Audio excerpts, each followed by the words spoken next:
যে ব্যক্তি সুদ খায় সে যেন আল্লাহ এবং তার রাসূলের সাথে যুদ্ধের ঘোষণা শোনে। রমাদান মাসে আমাদের সবচেয়ে বড় দায়িত্বটা কি? কোরআন কেন্দ্রিক জীবন গড়া, তাই নয় কি? কোরআন কেন্দ্রিক জীবন গড়া, কোরআন পড়তে শেখা, কোরআন মানুষকে শেখানো, কোরআনের অর্থটা বোঝা, কোরআনকে নিয়ে গবেষণা করা, কোরআনের দাওয়াত মানুষকে দেয়া এবং কোরআনের যে বিধান এটা বাস্তবায়নের চেষ্টা করা। এই তো কোরআন কেন্দ্রিক কাজ তো এইগুলোই।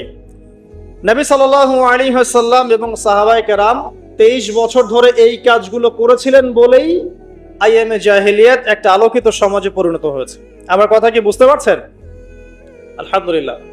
এখন আসেন খুব সরল কথা বলি যে আমরা যারা মুসলিম আছি কোরআন কেন্দ্রিক আমাদের কি কাজ করা উচিত, এই রমাদান মাসে আমরা কি করতে পারি এবং রমজান মাস থেকে শিক্ষা নিয়ে সারা বছর এটাকে ধরে রাখতে পারি কিভাবে, এটাই মূল কথা। অনেক বেশি কথার প্রয়োজন নাই, মূল কথা কিন্তু অল্প। রমাদান মাসে আমাদের প্রথম দায়িত্ব হচ্ছে আল কোরআন পড়তে শেখা। আমরা কারা কারা কোরআন পড়তে জানি হাত উঁচু করে একটু। মাশাআল্লাহ, বেশিরভাগ মানুষই কোরআন পড়তে জানেন, আলহামদুলিল্লাহ। জাযাকুমুল্লাহ খায়রান, আল্লাহ পাক আপনাদেরকে বারাকাত দান করুন, দোয়া করি। প্রথম কাজ কোরআন পড়তে শেখা।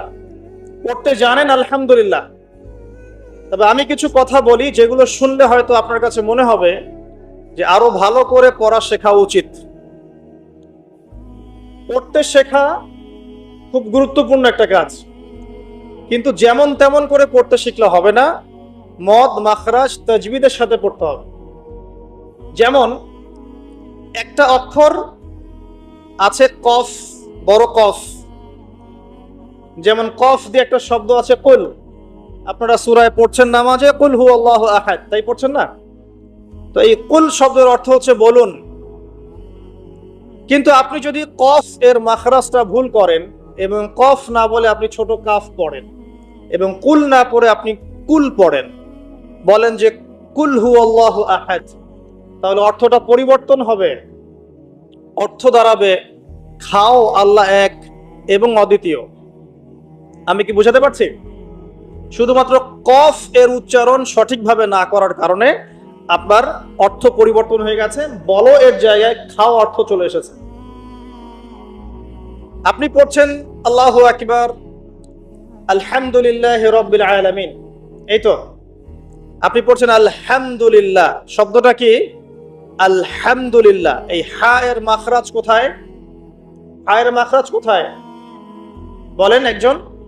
কণ্ঠনালীর মাঝখান থেকে। এখান থেকে আপনি উচ্চারণ করছেন আলহামদুলিল্লাহি রাব্বিল আলামিন, অর্থ দাঁড়াচ্ছে সমস্ত প্রশংসা জগৎ সমূহের রব আল্লাহর জন্য। ঠিক আছে? কিন্তু আপনি এই হায়ে হত্তির জায়গায় যদি হায়ে হাওয়াস পড়েন, যার মাখরাজ অন্য জায়গা থেকে, আপনি পড়ছেন ফর এক্সাম্পল আলহামদুলিল্লাহি রাব্বিল আলামিন, যেমনটা অনেকেই পড়ে থাকে। কেমন আছেন? আলহামদুলিল্লাহ ভালো আছে, তাই না? কেমন আছেন? আলহামদুলিল্লাহ ভালো আছে। তো আলহামদুলিল্লাহ না বলে সে বলেছে আলহামদুলিল্লাহ। তো যে হায়ের উচ্চারণ পরিবর্তন হয়ে গেছে, এই কারণে অর্থ পরিবর্তন হয়ে দাঁড়াবে যে সমস্ত নিন্দা আল্লাহর জন্য, যিনি জগৎ সমূহের রব। আমার কথা কি বুঝতে পারছেন? শুধু হা এর মাখরাজ ভুল হওয়ার কারণে এই সমস্যা হবে। তাই যারা পড়তে শিখেছি আরো ভালো করে পড়তে শিখি, মদের সাথে মাখরাজের সাথে তাজবিদের সাথে সমস্ত নিয়ম কানুনগুলো আবার চর্চা করি, যাতে আপনার তেলাওয়াতটা 100% বিশুদ্ধ হয়। আল্লাহ পাক তৌফিক দান করুন। ফর এক্সাম্পল একটা উদাহরণ দিচ্ছি, আলিফ লাম মিম, সূরা বাকারার প্রথমে আছে না আলিফ লাম মিম? এই আলিফ লাম মিমের অর্থ আছে, কিন্তু আল্লাহ ছাড়া এই অর্থ কেউ জানেন না। এর অর্থ আমরা করতে পারবো না, কিন্তু অর্থ আছে। যালিকাল কিতাব লা রাইবা ফিহি, এটা এমন একটা কিতাব যে কিতাবের মধ্যে কোনো সন্দেহ নাই, কোনো সন্দেহ নাই। এই যে নাই এর অর্থটা হচ্ছে লা, মানে নাই। লা রাইবা, কোনো সন্দেহ নাই। রাইব মানে সন্দেহ, লা মানে না। লা রাইবা, কোনো সন্দেহ নাই, ফিহি এর মধ্যে, মানে এই কিতাবের মধ্যে। এখানে লায়ের উপর কি মদ আছে? লায়ের উপরে কি মদ আছে না? লাকে টানতে হবে না? কি বলেন? লাকে টানতে হবে না? লাকে টানতে হবে। লা রাইবা ফি, লাকে টানতে হবে। এই যে বলি আমরা লা ইলাহা, লাইট আন নাই? লা ইলাহা, লাইট আন আছে না? আছে। ইল্লাল্লাহ, কোন ইলাহ নেই আল্লাহ ছাড়া। তো এই যে আপনি পড়ছেন লা রাইবা ফি, ঠিক আছে, কিন্তু আপনি যদি মতটাকে ভুল করেন এবং আপনি পড়েন যালিকাল কিতাব লা রাইবা ফি, লায়ে কি করেন নাই? মত করেন নাই, লাই আপনি টানেন নাই, কিন্তু পড়েছেন যালিকাল কিতাব লা রাইবা ফি। অর্থ কি হবে? অর্থ হবে এটা এমন একটা কিতাব যে কিতাবে অবশ্যই সন্দেহ আছে। আমি মনে হয় বুঝাতে পারছি না। তখন অর্থ দাঁড়াবে এমন যে এটা এমন একটা কিতাব যেই কিতাবে অবশ্যই সন্দেহ আছে। যদি আপনি লায়ে টান না দেন তাহলে অর্থ পরিবর্তন হবে। আপনি পড়ছেন কুল ইয়া আইয়ুহাল কাফিরুন, বলুন হে কাফেররা, লা আ'বুদু, আমি ইবাদত করি না, মা তা'বুদুন, যার ইবাদত তোমরা করো বা তোমরা করছো। এখানেও লায়ের মধ্যে মদ আছে, লা আ'বুদু মা তা'বুদুন। কিন্তু আপনি যদি মদ না করেন, যদি পড়েন কুল ইয়া আইয়ুহাল কাফিরুন লা আ'বুদু মা তা'বুদুন, অর্থ কি হবে? বলুন হে কাফেররা, বলুন হে নবী, হে কাফেররা, আমি অবশ্যই তার ইবাদত করি যার ইবাদত তোমরা করো। নাউযুবিল্লাহ। আমি কি বুঝাতে পারছি ভাই? অক্ষরের পরিবর্তনের কারণে, উচ্চারণের পার্থক্যের কারণে, টান কম বেশি হওয়ার কারণে কোরআনের অর্থ ঈমান থেকে কুফরির দিকে যেতে পারে। কথা কি বুঝতে পারছেন? অতএব যারা কোরআন তেলাওয়াত করা শিখেছেন আবারও শেখেন, শেখার কোনো শেষ নাই। যদি এখন আমি কোরআন তেলাওয়াত আপনাদেরকে ধরি, দেখা যাবে অনেকে তেলাওয়াত ভুল পাওয়া যাবে, পাওয়া যাবে না? অতএব এই রমজান মাসটাকে কাজে লাগান, রমজান মাসে কোরআন তেলাওয়াত করা শেখেন। ইমাম সাহেবের কাছে শেখেন, মুয়াজ্জিন সাহেবের কাছে শেখেন, আলেমের কাছে আসেন, মাদ্রাসায় যান। যদি এগুলো সুযোগ না থাকে, অনলাইনে অনেক কোর্স করানো হচ্ছে, অনলাইনে কোর্স করেন। সবচেয়ে ভালো হয় মাদ্রাসায় গিয়ে পড়লে। যদি মাদ্রাসায় পড়তে না পারেন, অনলাইন অফলাইনে কোর্সের মাধ্যমে শিখেন। আপনাকে শিখতে হবে, যে কোনো নিয়মে হোক শিখতে হবে। নুরানি পদ্ধতি বলেন, বৈজ্ঞানিক পদ্ধতি বলেন, যে নিয়মেই বলেন, আপনাকে বিশুদ্ধ করে শিখতে হবে। এবার শিখে ফেললে আপনি কি পাবেন? খুব সংক্ষেপে বলছি। শিখে ফেললে আপনি কোরআন তেলাওয়াত করবেন নিয়মিত। আমি পরামর্শ দেই প্রত্যেক দিন এক পারা করে পড়েন, প্রত্যেক দিন এক পারা, তাহলে 30 দিন 30 পারা পড়া হবে। প্রত্যেক মাসে একটা করে খতম দিতে পারবেন, আপনি বছরে 12টা খতম দিতে পারবেন। যদি আপনি বিশুদ্ধ করে তেলাওয়াত করতে শেখেন, তাহলে রাসূল সাল্লাল্লাহু আলাইহি ওয়াসাল্লামের কিছু হাদিস আপনার জন্য। নবী সাল্লাল্লাহু আলাইহি ওয়াসাল্লাম বলেছেন, ইকরাউল কোরআন, তোমরা বিশুদ্ধ করে কোরআন তেলাওয়াত করো। ফাইন্নাহু ইয়াতি ইয়াউমাল কিয়ামা শাফিআন লিআসহাবিহি, কারণ কিয়ামতের দিন কোরআন তার পাঠকের পক্ষে সুপারিশ করবে। সুবহানাল্লাহ। তিনি বলছেন সূরা বাকারা এবং সূরা আলে ইমরান সুপারিশ করবে, ওই পাঠকের উপরে ছায়া প্রদান করবে। কিয়ামতের মাঠে কোনো ছায়া থাকবে? আল্লাহর আরশের ছায়া থাকবে, কোরআন আপনাকে ছায়া দিবে। সূরা আলে ইমরান, সূরা বাকারা আপনাকে ছায়া দিবে। বিশুদ্ধ করে তেলাওয়াত করা শিখলে আপনি রাত্রে বেলা সূরা মুলক তেলাওয়াত করবেন। কোন সূরা? সূরা মুলক। যে ব্যক্তি রাতের বেলা তেলাওয়াত করে, এই ব্যক্তি মৃত্যুবরণ করলে ইনশাআল্লাহ তাআলা তার কবরের আযাব হবে না। কবরের আযাব কি চারটাখানি কথা? সূরা মুলক তেলাওয়াত করলে এই ব্যক্তিকে সূরা মুলক কবরের আযাব থেকে বাঁচিয়ে দিবে ইনশাআল্লাহ। 30টা আয়াত মুখস্থ করে ফেলতে পারেন। কোরআন তেলাওয়াত করা শিখলে আপনি আয়াতুল কুরসি পড়তে পারবেন। কোনটা? আল্লাহু লা ইলাহা ইল্লা হুয়াল হাইয়ুল কাইয়্যুম, এখান থেকে শেষ পর্যন্ত। সূরা বাকারার আয়াত নাম্বার 255। প্রত্যেক ফরজ নামাজের পর যে ব্যক্তি বিশুদ্ধ করে আয়াতুল কুরসি তেলাওয়াত করবে, মৃত্যু ছাড়া তার জান্নাতে যাওয়ার কোনো বাধা নাই। আর ছোট্ট সূরা আছে কিছু, সূরা ফালাক, সূরা নাস, সূরা ইখলাস। সকালে 3 বার সূরা ইখলাস, 3 বার ফালাক, 3 বার নাস। বিকেল বেলা বা সন্ধ্যার পরে 3 বার সূরা ইখলাস, 3 বার ফালাক, 3 বার নাস। নবী সাল্লাল্লাহু আলাইহি ওয়াসাল্লাম বলছেন, এই ব্যক্তিকে দৃশ্য অদৃশ্যের যাবতীয় ক্ষতি থেকে বাঁচানোর দায়িত্ব আল্লাহ নিয়ে নেবেন ইনশাআল্লাহ। কোনো বিপদ আপদ বালা মুসিবত হঠাৎ করে আপনাকে আক্রমণ করবে না ইনশাআল্লাহ। এরপরে আছে সূরা বাকারার শেষের 3টা আয়াত, লিল্লাহি মা ফিস সামাওয়াতি, এখান থেকে ফানসুরনা আলাল কওমিল কাফিরিন পর্যন্ত। নবী সাল্লাল্লাহু আলাইহি ওয়াসাল্লাম বলেছেন, যে ব্যক্তি রাতের বেলা এই আয়াতগুলো তেলাওয়াত করবে, সারা রাত নফল নামাজ পড়লে যে নেকি হতো, এই 3টা আয়াত তেলাওয়াত করলে সে নেকি হয়ে যাবে ইনশাআল্লাহ। এগুলো কি 4টাখানি কথা? সূরা কাহফ, সূরা কাহফের প্রথম 10টা আয়াত, শেষের 10টা আয়াত যে ব্যক্তি মুখস্থ করবে এবং আমল করবে এবং জুমার দিন এটা তেলাওয়াত করবে, সেই ব্যক্তির জীবদ্দশায় যদি দাজ্জাল বের হয়, দাজ্জাল কোন দাজ্জাল? মাসিহুদ দাজ্জাল, সবচেয়ে বড় ফিতনা। পৃথিবীর সব ফিতনাকে একসাথে করলেও দাজ্জালের ফিতনার মতো ভয়ঙ্কর হবে না। আমি বুঝাতে পারছি না। পৃথিবীতে এখন সামাজিক ফিতনা আছে, পারিবারিক ফিতনা আছে, পলিটিক্যাল ফিতনা আছে, জিওপলিটিক্যাল ফিতনা আছে, অর্থনৈতিক ফিতনা আছে, সাংস্কৃতিক ফিতনা আছে, সুদের ফিতনা, জেনার ফিতনা, ধর্ষণ, রাহাজানি, মারামারি, কাটাকাটি, ছিনতাই, ফিতনার কি শেষ আছে? সবগুলো ফিতনাকে একসাথে করলেও দাজ্জালের ফিতনার সমান হবে না। আমি মনে হয় বুঝাতে পারছি না। পৃথিবীর সমস্ত ফিতনাকে একসাথে করলেও এই মাসিহুদ দাজ্জালের মতো ফিতনা হবে না। যখন সে বের হবে তখন পৃথিবীর অবস্থাই চেঞ্জ হয়ে যাবে।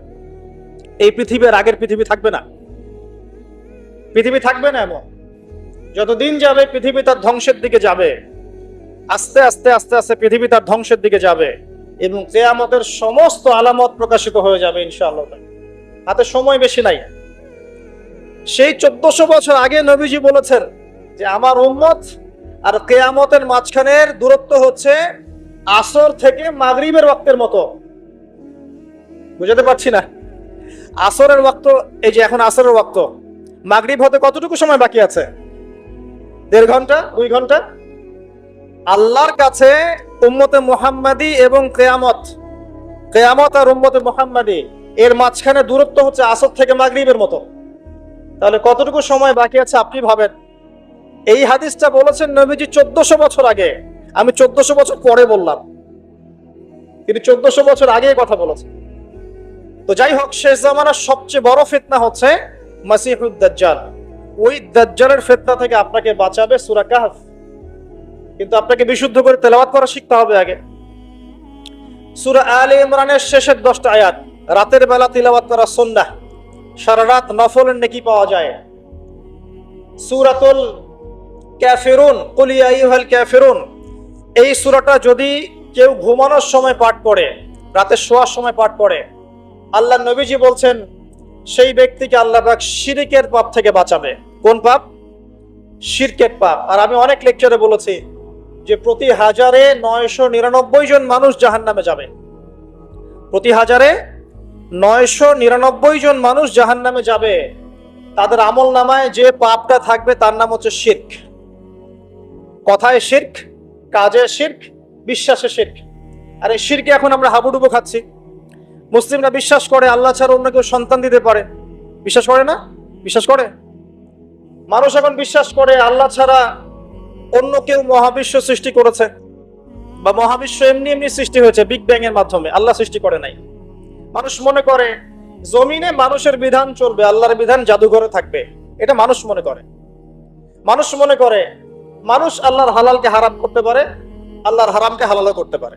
এটা মানুষের স্বাধীনতা, বাক স্বাধীনতা, ব্যক্তি স্বাধীনতা। মানুষ মনে করে।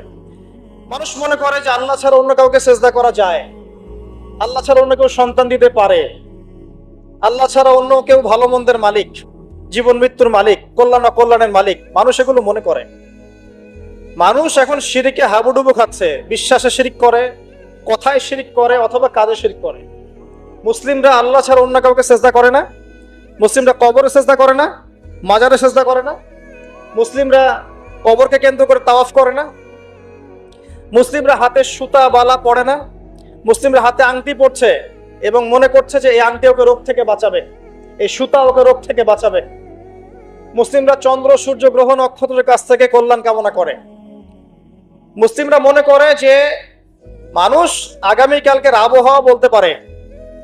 মুসলিমরা রাশি চক্রে বিশ্বাস করে।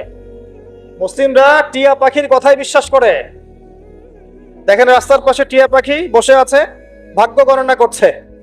এগুলো মুসলিমরা করে। শিরকের শেষ নাই। আমি একটা বইয়ের নাম বলি মাঝে মাঝেই, বইটার নাম হচ্ছে কিতাবুত তাওহীদ। কি নাম? কিতাবুত তাওহীদ, এই বইটা বাসায় কিনেন, দেখবেন শিরিক কত প্রকার কি কি সবকিছু লেখা আছে এখানে, এবং কত ভাবে আমরা শিরিক করি এটা লেখা আছে এখানে, বাঁচবেন কিভাবে সেটাও লেখা আছে। যাই হোক, সূরাতুল কাফিরুন যে ব্যক্তি শোয়ার সময় পড়বে, আল্লাহ পাক তাকে শিরকের পাপ থেকে বাঁচিয়ে রাখবেন ইনশাআল্লাহ তাআলা। আল্লাহ পাক শিরকের একটা গোপন পাপ আছে, গোপন শিরক, রিয়া, মানুষকে দেখানোর জন্য আমল করা, লোক দেখানো আমল, এটা থেকেও আল্লাহ পাক বাঁচাবে সেই ব্যক্তিকে, যে ব্যক্তি সূরা কাফিরুন রাতের বেলা তেলাওয়াত করবে ঘুমানোর সময় ইনশাআল্লাহ তাআলা। আর অনেক সূরা আছে, কারো যদি চোখ লাগা, বদনজর, জিন ঘটিত কোনো সমস্যা হয়, সূরা জিনের প্রথম 10টা আয়াত পরে দম করে ফু দিবেন, দেখবেন ইনশাআল্লাহ রোগী ভালো হয়ে গেছে ইনশাআল্লাহ। কারো যে কোনো অসুস্থতা থাকলে চিকিৎসা করবেন, ওষুধপত্র খাবেন, সব ঠিক আছে, তার আগে সূরা ফাতিহা পড়বেন। সূরা ফাতিহা পড়ে নিজের গায়ে দম করবেন, পানিতে দম করে খাবেন, দেখবেন সূরা ফাতিহার মধ্যে শিফা আছে। সূরা ফাতিহার মধ্যে শিফা আছে। এই সূরা আরেকটা নাম হচ্ছে আয়াতুশ শিফা। এই সূরার মধ্যে শিফা আছে, আরোগ্য আছে, আর অনেক আয়াত আছে, এগুলো বলতে গেলে সময় শেষ হয়ে যাবে। প্রথম যে কাজ আমাদের, সেটা হলো আল কোরআনকে বিশুদ্ধ করে পড়তে শেখা। আমার কথা কি বুঝতে পারছেন? যারা পড়া শিখেছেন আবার পড়া শেখেন। কারণ কি, আমি বললাম আপনার অক্ষরের পার্থক্যের কারণে, মদ মাখরাজের পার্থক্যের কারণে, তাজবিদের নিয়মের ভুল ত্রুটির কারণে অর্থ পরিবর্তন হয়ে যেতে পারে, তখন সারাটা জীবন আপনি ভুল পড়ে যাবেন। আর আমি এটা আপনাকে হলফ করে বলতে পারি যে আপনি কোরআন যতটুকু তেলাওয়াত করছেন এবং নামাজে যে আরবিগুলো পড়ছেন, এগুলোর মধ্যে অনেক ভুল ভ্রান্তি আছে, আপনি জানেন না। যদি আপনি কোনো আলেমের কাছে যান, তাকে শোনান, তিনি আপনার ভুল ধরাতে পারবেন। অতএব আবার বিশুদ্ধ করে পড়া শেখেন, আল্লাহ পাক তৌফিক দান করুন। নবীজি বলেছেন সাল্লাল্লাহু আলাইহি ওয়াসাল্লাম, মান ক্বারাআ হারফাম মিন কিতাবিল্লাহি ফালাহু হাসানা, কেউ যদি একটা হরফ তেলাওয়াত করে কোরআনের, তার নেকি হবে কত নেকি? আল হাসানাতু কা'আশরি আমসালিহা, এক নেকি 10 দিয়ে গুণ করা হবে। অর্থাৎ একটা হরফ তেলাওয়াত করলে 10 নেকি হবে ইনশাআল্লাহ। আলিফ লাম মিম পড়লে 10 নেকি হয় না, আলিফ লাম মিম পড়লে 30 নেকি হয়। কারণ আলিফ একটা হরফ, লাম একটা হরফ, মিম একটা হরফ। আপনি কি জানেন কোরআনে কতগুলো হরফ আছে? আল কোরআনে 600টা পৃষ্ঠা আছে। কত পৃষ্ঠা? একটা হাফেজি কোরআনে 600 পৃষ্ঠা থাকে। প্রত্যেক 20 পৃষ্ঠায় একটা করে পারা শেষ হয়। প্রত্যেকটা পৃষ্ঠার মধ্যে 15টা করে লাইন থাকে। কয়টা লাইন থাকে? 15টা লাইন থাকে। প্রত্যেকটা লাইনের মধ্যে 9টা করে গড়ে শব্দ থাকে। গড়ে 9টা করে শব্দ থাকে। এক পৃষ্ঠায় দেখবেন 134 বা 135টা শব্দ থাকবে। এখন 600কে আপনি 135 দিয়ে গুণ করলে দেখবেন আল কোরআনে 77,800টা শব্দ আছে। 77,800টা শব্দ আছে, মানে প্রায় 78,000 শব্দ আছে। এটা হলো শব্দের কথা বললাম। এই শব্দগুলো সব নতুন শব্দ নয়, এগুলো বের হয়েছে মাত্র 4 থেকে 4,500 শব্দ থেকে, মাত্র 4 থেকে 4,500 শব্দ থেকে। এই শব্দগুলো আবার 3 ভাগে ভাগ করা যায়। এক ভাগ হচ্ছে নাউন্স। নাউন্স তো বোঝেন, বিশেষ্য, যেগুলোকে আমরা ইসম বলি, যেমন আল্লাহ, মুহাম্মদ, জিবরিল, মিকাইল, ইব্রাহিম, ইসমাইল, এগুলো নাউন মানে বিশেষ্য। একগুলো আছে ফেল বা ক্রিয়াপদ, যেমন না'বুদু, নাস্তাইন, নাতরুকু, ইয়ামালুন, ইয়াফআলুন ইত্যাদি। অনেকগুলো আছে ফেল মানে ক্রিয়া। এই ফেলগুলোই মূল জিনিস, এগুলো ভার্বস। এগুলো 2 ভাগে ভাগ করা যায়, ফেলে মাজি এবং ফেলে মুদারি, অতীতকাল এবং বর্তমান ভবিষ্যৎকাল। আরেকগুলো আছে হরফ বা অব্যয়, এগুলোকে আমরা ইংরেজিতে বলি প্রোনাউন্স বা প্রিপোজিশন বা কনজাংশন, ইন্টারজেকশন, এগুলো সবকিছু মিলেই হরফ। এই অল্প কিছু শব্দ থেকে কোরআনের 78,000 শব্দ বের হয়েছে। কোরআনের যদি কেউ 400 থেকে 500টা মাসদার জানে, মাত্র 400 থেকে 500টা মাসদার, ইনশাআল্লাহ তাআলা সে কোরআনের 70% অনুবাদ করতে পারবে ইনশাআল্লাহ। কথা কি বুঝতে পারছেন? হয়তো কিছু বুঝতে পারছেন না। মাত্র 400 থেকে 500টা মাসদার, মূল ওয়ার্ড, রুট ওয়ার্ড কেউ যদি জানে, এবং এই একটা শব্দ থেকে অনেকগুলো শব্দ তৈরি করার ট্রান্সফরমেশন পদ্ধতি আছে, একটা আরবি ব্যাকরণ একটা পদ্ধতি আছে, যে একটা শব্দ থেকে আপনি অনেকগুলো শব্দ তৈরি করতে পারবেন। আরবিতে এরকম পদ্ধতি আছে। এই পদ্ধতিটা যদি সে জানে এবং এই সিনোনিমস গুলো, ভোকাবুলারি গুলো মনে রাখতে পারে, মাসদারগুলো মনে রাখতে পারে, ইসমগুলো মনে রাখতে পারে, হরফের ব্যবহারগুলো জানে, সে ইনশাআল্লাহ তাআলা অল্প সময়ের মধ্যে 70% কোরআনের অনুবাদ করতে পারবে ইনশাআল্লাহ। বাকি 30% কি হবে সেটা নিয়ে পরে চিন্তা করা যাবে। আমি একটা ছোট্ট উদাহরণ দিচ্ছি। সূরা ফাতিহা, এখানে কম বেশি 18 থেকে 20টা শব্দ আছে, ঠিক আছে? আলহামদুলিল্লাহি রব আলামিন, রহমান রহিম, মালিক ইয়াউমদ্দিন, শব্দগুলো আছে। হয়তো সব মিলিয়ে হবে 18 থেকে 20টা শব্দ। সূরা ফাতিহার এই শব্দগুলো কোরআনে রিপিট করা হয়েছে 7800 বার। কতবার? 7800 বার। মানে সূরা ফাতিহার অর্থ যে জানে সে কোরআনের 7800টা শব্দ অর্থ জানে। আল্লাহ পাক এই জন্যই বলেছেন ওয়ালাকাদ ইয়াসসারনাল কুরআনা লিযিকরি ফাহাল মিন মুদ্দাকির। আমি কোরআনকে বোঝার জন্য সহজ করে দিয়েছি, উপদেশ গ্রহণের জন্য সহজ করে দিয়েছি। ফাহাল মিন মুদ্দাকির, কেউ কি আছো উপদেশ গ্রহণকারী? কোরআন বোঝা সহজ। হাদিস শাস্ত্র কঠিন, হাদিস শাস্ত্রের মধ্যে অনেক কঠিন শব্দ থাকে, অনেক উঁচু স্তরের ব্যাকরণ থাকে। কোরআন সত্যি বোঝা সহজ, শুধু প্রয়োজন আপনার পরিশ্রম, আপনার লেগে থাকা, আপনার দোয়া, আপনার অধ্যবসায় এবং আলেম ওলামার কাছে যাওয়া আসা করা এবং ধারাবাহিকতা বজায় রাখা। ইনশাআল্লাহ 2টা বছর সময় দেন, দেখবেন ইনশাআল্লাহ তাআলা আপনি আল কোরআনের মিনিমাম 60 থেকে 70% বুঝতে পারছেন। আমি কিন্তু বলছি না যে আপনি মুফতি হয়ে যাবেন, মুহাদ্দিস হয়ে যাবেন, মুফাসসির হয়ে যাবেন, এটা বলছি না। কিন্তু আপনি কেউ কোরআন তেলাওয়াত করলে আপনি তার অর্থটা বুঝতে পারবেন। আসুন, এই যে বললাম ৭৮,০০০ শব্দ, তাহলে অক্ষর কত লাখ আছে আপনি চিন্তা করেন। এখন বিশুদ্ধ করে তেলাওয়াত করা শিখলে, যদি আপনি রমাদান মাসে 1 খতম দেন কোরআন, এমনিই তো খতম দিলে আপনার প্রত্যেক হরফে 10 নেকি হবে, আর রমাদান মাসে খতম দিলে 70 থেকে 700 গুণ বাড়িয়ে দেওয়া হবে। তাহলে একটা খতম দিলে আপনার আমল নামায় কত কোটি নেকি লেখা হবে, এটা আপনি চিন্তা করেন। তাই রমাজানে যারা কোরআনকে সময় দিতে পারেনি এখনো, আমি বলবো তাদের চেয়ে হতভাগা আর কেউ নাই। তাদের চেয়ে হতভাগা মানুষ এই পৃথিবীতে কেউ নাই। আর তার জন্য আফসোস, যে ব্যক্তির বয়স হয়ে গেছে, বার্ধক্যে চলে গেছে, কিন্তু কোরআন বিশুদ্ধ করে তেলাওয়াত করার সৌভাগ্য হয়ে ওঠে নাই। আল্লাহ পাক আমাদের সবাইকে কোরআন তেলাওয়াত করার তৌফিক দান করুন, আমিন। প্রত্যেক মাসে একটা করে খতম দেওয়ার তৌফিক দান করুন, প্রত্যেক দিন 1 পারা করে পড়ার তৌফিক দান করুন, এবং কোরআন অর্থ বোঝার তৌফিক দান করুন, আমিন। কোরআন তিলাওয়াত করা শেখার পরে কি করবেন? কিছু অংশ হিফজ করবেন, কিছু অংশ মুখস্থ করবেন। যারা পুরো মুখস্থ করে তাদেরকে আমরা বলি হাফেজে কোরআন, তাই তো? আমরা যারা হাফেজ হতে পারি নাই, আমাদের বাচ্চাদেরকে হাফেজ বানানো যায় না? আমার ছেলে, আমার মেয়ে, আপনার ছেলে, আপনার মেয়ে হাফেজ হতে পারে না? আর আমরা সারা জীবনে কত শত বই মুখস্থ করেছি। কেমিস্ট্রির ওই যে পর্যায় সারণী আপনার মুখস্থ, ফিজিক্সের সূত্রগুলো মুখস্থ, এই যে হায়ার ম্যাথের কঠিন কঠিন সূত্র মুখস্থ, ইকোনমিক্স মুখস্থ। আপনার বিসিএস কোচিং করছেন, আপনি কোন সাহিত্য কে লিখেছে, কোন কবিতা কে লিখেছে, কোন কবির জন্ম কবে, মৃত্যু কবে, সব মুখস্থ, তাই না? আমরাও তো পড়েছি এগুলা। তো এগুলো মুখস্থ করায় না? কত গল্প, প্যারাগ্রাফ রচনা আপনি মুখস্থ করেছেন। কোরআন 600 পৃষ্ঠার একটা কিতাব, আপনি মুখস্থ করতে পারবেন না, এটা কিন্তু বিশ্বাসযোগ্য কথা নয়।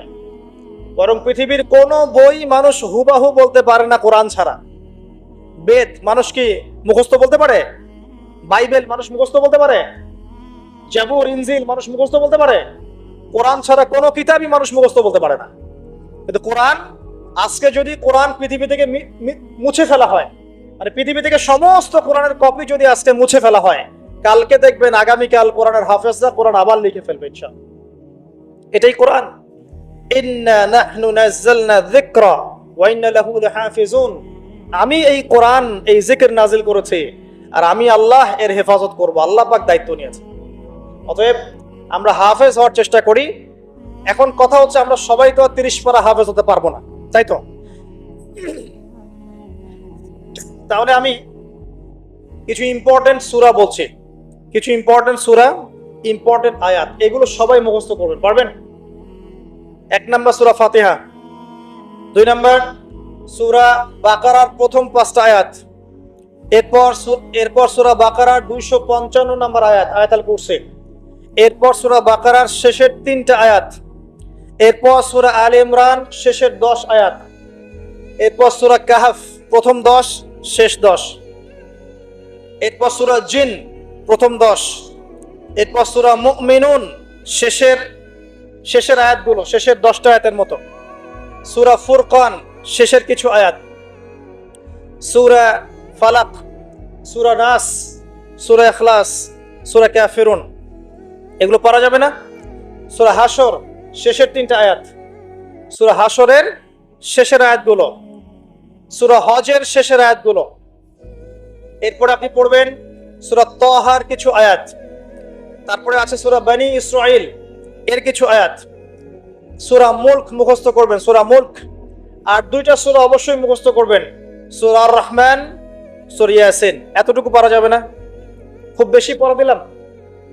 আচ্ছা, এই রমজানে না পারি, এই রমজান থেকে আগামী রমজান আসা পর্যন্ত পারা যাবে না? পারা যাবে ইনশাআল্লাহ তাআলা।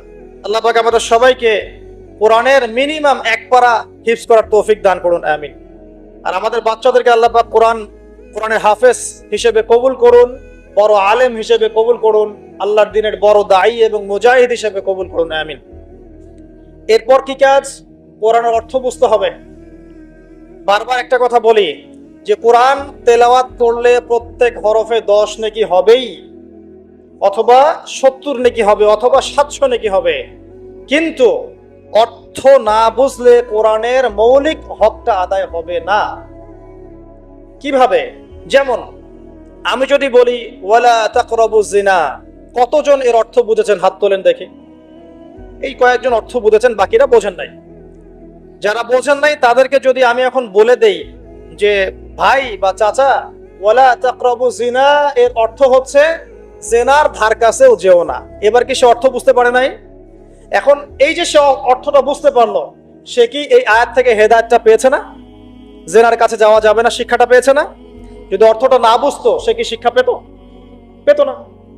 যদি আমি বলি ইত্তাকুল্লাহ ওয়া যারু মা বাকিয়া মিনার রিবা, আল্লাহকে ভয় করো, সুদের অবশিষ্ট অংশ ছেড়ে দাও, ওয়া ইল্লাম তাফআলু ফা'যারু বিহারবিন মিনাল্লাহি ওয়া রাসূলিহি, যারা অর্থ জানে না তারা কি হেদায়েত পেয়েছে? পাবে।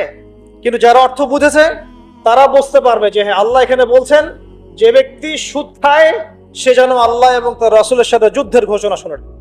তো অর্থ জানার দরকার নাই।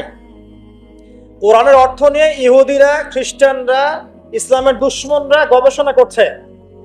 কোরআনের অর্থ নিয়ে ওরা গবেষণা করে আমাদের বিরুদ্ধে কি করছে? আমাদের বিরুদ্ধে বিভিন্ন কূটকৌশল চালছে। আর আমরা মুসলিমরা কোরআনের অর্থ বুঝতে যাচ্ছি না।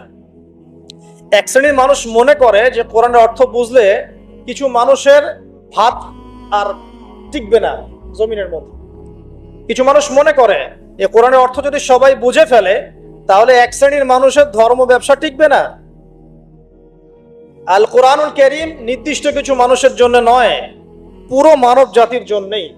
একজন অমুসলিম কি কোরআন পড়ে হেদায়েত পেতে পারে না? একজন হিন্দু ভাই সে কোরআন পড়ে কি এক ঈশ্বরে বিশ্বাস করে ইসলাম কবুল করতে পারে না?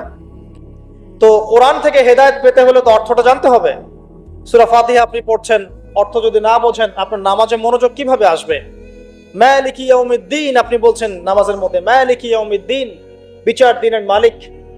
তারপরেও যদি আপনি চিন্তা করেন আমি এই জমিনের মালিক, তাহলে কি হবে? ইয়াকা না'বুদু ওয়া ইয়াকা নাস্তাঈন, আমরা নামাজে বলছি আল্লাহ শুধু আপনারই ইবাদত করি, আপনার কাছেই সাহায্য চাই। এই ব্যক্তি কি মসজিদ থেকে বের হয়ে কবরে সেজদা করতে পারবে? সে তো নামাজে বলেছে আমি শুধু আপনারই ইবাদত করি, আপনার কাছেই সাহায্য চাই। অতএব অর্থ জানার দরকার আছে না? রুকুতে কি পড়ছি, তাসবিহে সেজদায় কি পড়ছি, আত্তাহিয়াতুর অর্থ কি, দরুদ শরীফের অর্থ কি, দোয়ায়ে মাসুরার অর্থ কি, হাত তুলে আমরা কি দোয়া করি, এগুলো অর্থ বুঝলে নামাজে মনোযোগ বাড়বে না? কোরআন তেলাওয়াত করতে করতে অর্থ বুঝতে থাকলে আপনি কোরআনকে ফিল করতে পারবেন না, ভিতরে ঢুকতে পারবেন না। যখন আপনি অর্থটা বুঝবেন তখন দেখবেন আপনি কোরআনকে এত বেশি ফিল করবেন, মানে কোরআনকে আপনি ভিতর থেকে অনুভব করবেন যে কোরআন কি জিনিস, এর মধ্যে কত কাব্য আছে, সাহিত্য আছে, ইতিহাস আছে, কিসসা আছে, শিক্ষণীয় বিষয় আছে, জাহান্নামের আয়াত আছে, জান্নাতের আয়াত আছে, বৈজ্ঞানিক আয়াত আছে, কৃষির আয়াত আছে, আকাশকে নিয়ে আয়াত আছে, ব্যবসা নিয়ে আয়াত আছে, আপনার পরিবার নিয়ে আয়াত আছে, মহিলাদেরকে নিয়ে আয়াত আছে, পুরুষদেরকে নিয়ে আয়াত আছে, জীববিজ্ঞান নিয়ে কথা আছে, মহাকাশ নিয়ে কথা আছে। এমন কোনো বিষয় নাই যেটা আল্লাহ পাক কোরআনে বলেন নাই।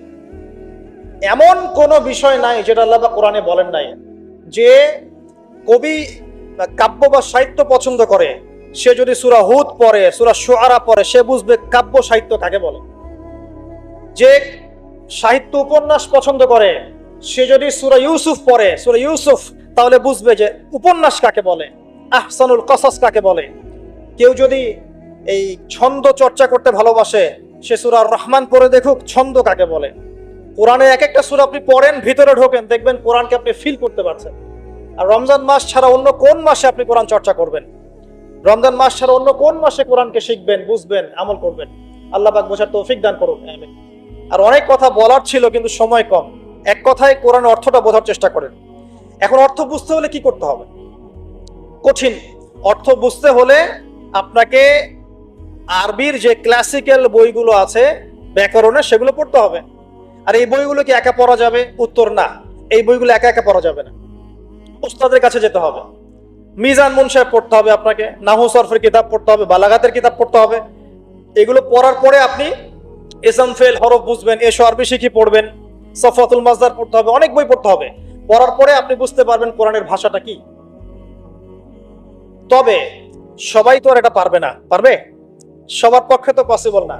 তাহলে সবার জন্য একটা সলিউশন, আপনার কাছে যে তাফসীরটাকে ভালো মনে হয়, তাফসীরে মারিফুল কোরআন হোক, তাফসীর ইবনে কাসির হোক, তাফসীরে জালালাইন হোক, যেটা আপনার কাছে ভালো মনে হয় সেই তাফসীর বাসায় কিনেন। বাসায় কিনে প্রত্যেকদিন 10টা করে আয়াতের অনুবাদ পড়েন। পারবেন? এটা কি কঠিন? সহজ। কিন্তু অনুবাদ পড়লেই কিন্তু আপনি কোরআন বুঝতে পারবেন না, এটা মনে রাখেন। কোরআন অনুবাদটা কিন্তু কোরআন নয়, অনুবাদটা কিন্তু আমার ভাষায় আমি ট্রান্সলেট করেছি। কিন্তু আরবি থেকে আরবি বুঝতে না পারলে আপনি মূল কোরআনটা পাবেন না। আমি আসলে বোঝাতে পারছি না, মানে আমি বুঝছি জিনিসটা, কিন্তু আমি আপনাকে বোঝাতে পারছি না। আরবি এই যে আপনার মনে করেন ওয়াদ-দুহা ওয়াল-লাইলি ইযা সাজা মা ওয়াদ্দা'আকা রাব্বুকা ওয়া মা ক্বালা ওয়ালাল আখিরাতু খায়রুল লাকা মিনাল উলা ওয়ালা সাওফা ইউ'তিকা রাব্বুকা ফাতারদা আলাম ইয়াজিদকা ইয়াতীমান ফাআওয়া ওয়া ওয়াজাদাকা দাল্লান ফাহাদা ওয়া ওয়াজাদাকা আইলান ফাআগনা ফাআম্মাল ইয়াতীম ফালা তাকহার ওয়া আম্মাস সাইলা ফালা তানহার ওয়া আম্মা বিনি'মাতি রাব্বিকা ফাহাদ্দিস। এই যে আমি একটা সূরা তেলাওয়াত করলাম, আমি আরবি থেকে আরবি বুঝতে পেরেছি, আমি আরবি থেকে আরবি বুঝতে পারছি এটার, কিন্তু এর অর্থটা পড়লে আপনি আরবির ভিতরে ঢুকতে পারবেন। আরবি যদি আপনি শিখেন, বোঝেন, আপনি ফিল করবেন যে কি দরদ দিয়ে আল্লাহ পাক কথাগুলো বলছেন। আলাম ইয়াজিদকা ইয়াতীমান ফাআওয়া, হে নবী, আমি কি আপনাকে ইতিম অবস্থায় পাইনি, আপনাকে কি আশ্রয় দেইনি? এই যে কন্টেন্ট, ধারাবাহিকতা, প্রসঙ্গ, এর ফ্লেভার, এটা বুঝতে হলে আপনাকে আরবি ভাষা লাগবে। আর আরবি ভাষা শেখাটা নিজের উপরে ফরজ করে নেন। আমি এই কথাটা এত জোর দিয়ে কেন বললাম? ইমাম শাফিঈ রাহিমাহুল্লাহ বলেছেন, আরেক মাযহাবের ইমাম শাফিঈ রাহিমাহুল্লাহ, তিনি বলেছেন মুসলিমদের উপরে কোরআন শিক্ষাও যেমন ফরজ, কোরআনের ভাষা শিক্ষাও ফরজ। কারণ ভাষা না শিখলে কোরআন শিখতে পারবে না মানুষ। আর আরবি ভাষা খুব সহজ, জানেন? আরবি ভাষা সহজ। বাংলা ব্যাকরণ যত কঠিন, আরবি ব্যাকরণ এত কঠিন নয়। বাংলা ব্যাকরণ কঠিন না? সন্ধি, কারক, বিভক্তি, সমাস, পড়াশোনা না, সমাস এত সহজ? কঠিন না জিনিসগুলো? আরবিটা সহজ। ইংরেজিতে আপনি টেন্স পড়ছেন, ভয়েস, ন্যারেশন, কত কি পড়ছেন না? কঠিন। আরবিটা কিন্তু সহজ।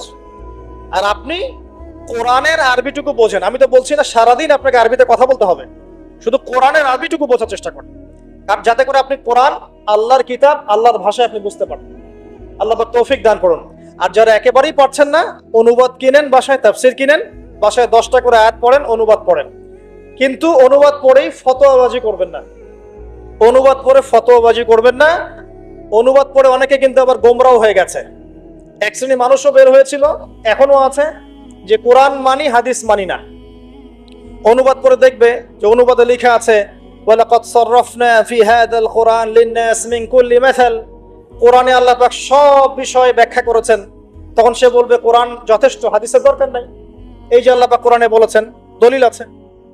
তো কোরআন পড়েও মানুষ বিভ্রান্ত হতে পারে। কিন্তু অতএব অনুবাদ পড়ে যেটা বুঝবেন না, অবশ্যই আলেম ওলামার কাছে আসবেন। এবং আমি সবসময় বলি, বাংলাদেশের প্রেক্ষাপটে কওমি ঘরানার ওলামায়ে কেরাম যারা আছেন, তাদের কাছে জ্ঞানের গভীরতা অনেক বেশি। এই কথাটা আমি বলেছি, বাস বলেছি, এর পিছনে অনেক ভিত্তি আছে।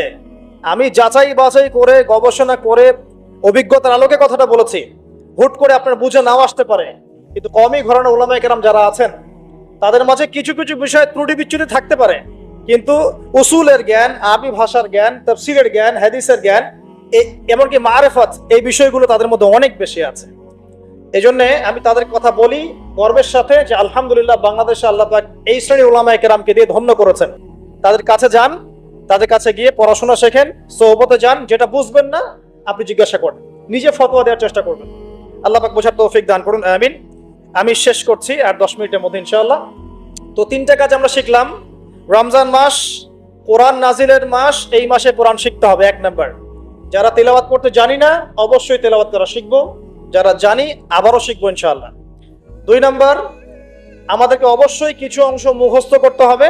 যদি পুরো অংশ মুখস্থ করতে নাও পারি, কিছু কিছু সূরা আয়াত বলেছে এগুলো মুখস্থ করবেন ইনশাআল্লাহ তাআলা।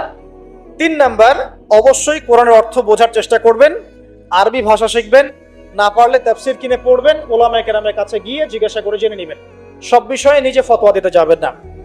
4 নাম্বার, রমজান মাস শুধু কোরআন শিক্ষা এবং বোঝার মাস নয়, মানুষকে শেখানোরও মাস। যারা কোরআন আমরা জানি বুঝি, অন্যকে শেখাতে হবে। মসজিদ ভিত্তিক কোরআন শেখানোর ক্লাস চালু করতে হবে, মাদ্রাসা ভিত্তিক চালু করতে হবে, অনলাইনে চালু করতে হবে, অফলাইনে চালু করতে হবে, এবং রমজানের এই শিক্ষাটাকে সারা বছর ধরে রাখতে হবে।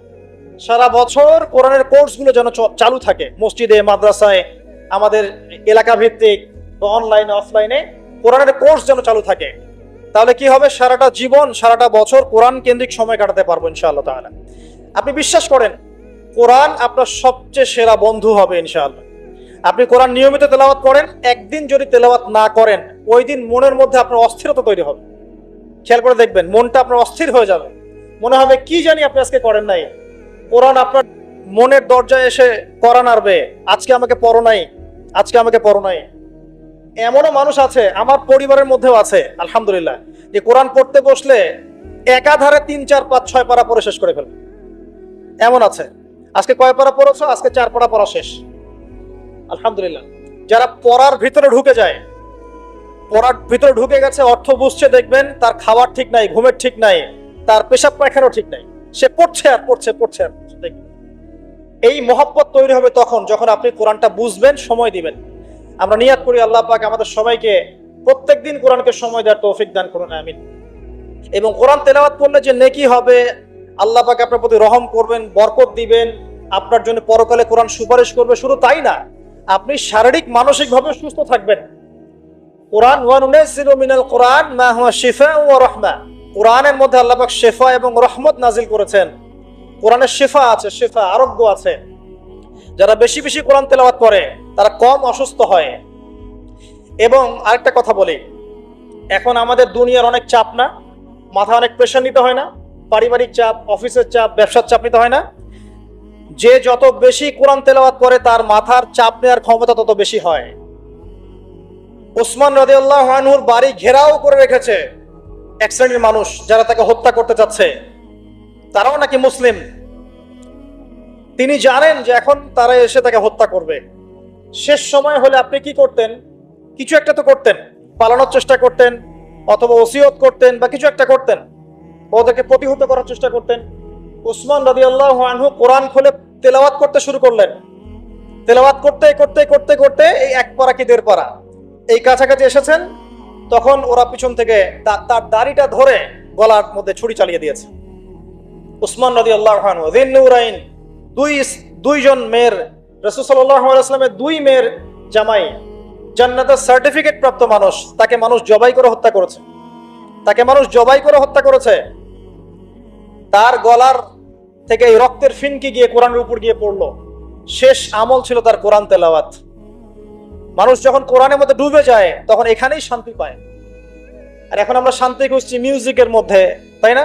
পর্নোগ্রাফির মধ্যে, সিরিয়াল দেখতে, ইউটিউবিং করতে, ফেসবুকিং করতে, আড্ডাবাজি করতে, ক্যারাম খেলতে, জুয়া খেলতে, এগুলোতে শান্তি খুঁজে। এগুলো শান্তি দেয় না, এগুলো সাময়িক বিমোহিত করে, সাময়িক একটা মজা দিবে আপনাকে, শান্তি দিবে না। কোরআনে ডুবে যান, আপনি শান্তি পাবেন, দেখবেন ইনশাআল্লাহ তাআলা।